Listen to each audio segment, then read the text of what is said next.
Сәлем достар, қалайсыздар? Бүгін өткендегі видеоның мына жерге қойып қоям, ссылкасын. Өткендегі видеоның жалғасын түсіру үшін осылай отырмын. Негізі тақырыбын Қазақстан және Шыңжаң тәттілерінің айырмашылықтары деп қойған болатынбыз. Мұндағы мақсат біз дәл Қазақстаннан шығарылатын тәттілер, отандық өнім деген ой емес менікі. Сол Қазақстанда жалпы сатылатын сондай тәтті өнімдер туралы айтпақшы болатынмын. Және сол тәтті өнімдерді, мысалы Шыңжаңдағы саудагерлер болсын, кәсіпкерлер болсын, Шыңжаңға апарып, осылай Қазақстанда сатылатын өнімдер деп айтады. Өндірілетін емес, сатылатын өнімдер деп сатады.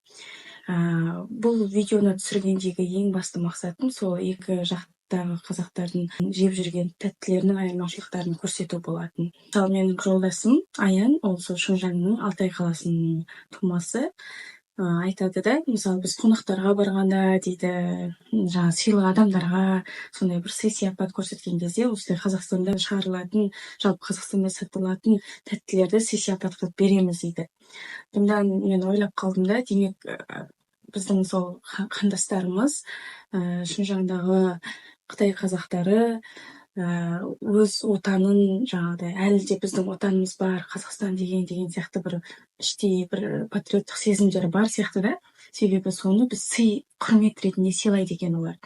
Біз Қазақстанда мысалы оны әдеттегі бір жеп жүрміз ғой, мысалы әдеттегі дастарханда тұрады деген сияқты, ондай да бір жаңағы құрметке ие емес сияқты да.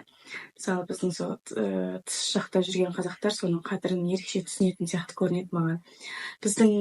Мен бакалавр оқып жүрген кезде біздің группада Қытайдан келген қазақтар оқитын еді. Бірақ мен ол кезде дәл сол Шыңжаң деген жер бар, Алтай, Тарбағатай, Іле деген сияқты жерлер бар дегенді білмейтін. Біз олардан сұраған кезде, қайдан келдіңдер деген кезде, біз Қытайдан келдік деп қана айтатын еді. Сол кезде біздің ойымыз сол Қытай деген кезде қалай сол Пекин болсын, Шанхай деген сияқты бір ірі қалалардан деп ойлайтын едік та. Сөйтіп ойлайтын едім. Сөйтсе, қазір ойлап қарасам, ол группаластарым өздері бір бөлек 3-4 адам болатын да, бөлек жүретін еді. Мен мысалы сөйлескім келетін, бірақ тек қана нақты сұраққа нақты жауап қайтарып қана қысқа ғана қайырып деген сияқты жауап беретін еді. Қазір ойлап, сол кезде мысалы ол маған кішкене бір жақынырақ араласуға біртүрлі бір барьер болатын сияқты көрінетін еді да. Бірақ қазір ойлап қарасам, олар сол өз отаным, жерім, елім деп келген қазақтар ғой.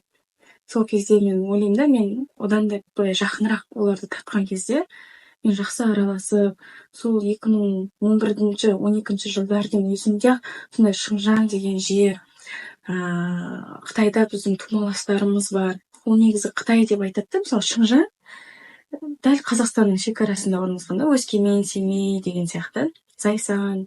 Тек қана соны былай Қытай шекараға бөліп тастаған екі қазақтың жерін деген сияқты, бұрынғы тарихқа үңілетін болсақ. Әлі күнге дейін өзімде сондай сұрақ бар да, неге жақынырақ араласпадым деген сияқты. Оның бәрінде мен осы өзімнің жолдасым Аянмен танысқаннан кейін ғана білдім осындай жағдай бар екенін. Мысалы, қазірдің өзінде де көп қазақтар сол көшіп барып жатыр Қазақстанға деген сияқты.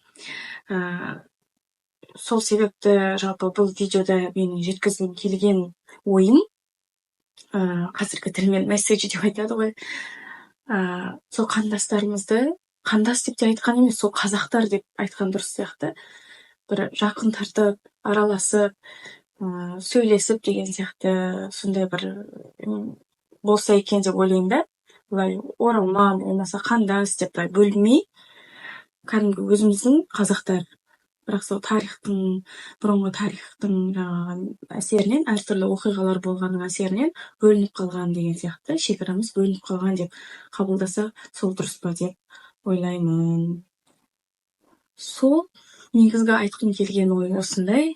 Тағы да осы сияқты видеолар жалпы сол Шыңжаң қазақтары мен Қазақстандағы қазақтардың айырмашылықтары туралы білгілеріңіз келсе, астына ойларыңызды, пікірлеріңізді жазып кетіңіздер. Алдағы уақытта осы сынды видеоларды көп түсіретін боламыз. Рахмет.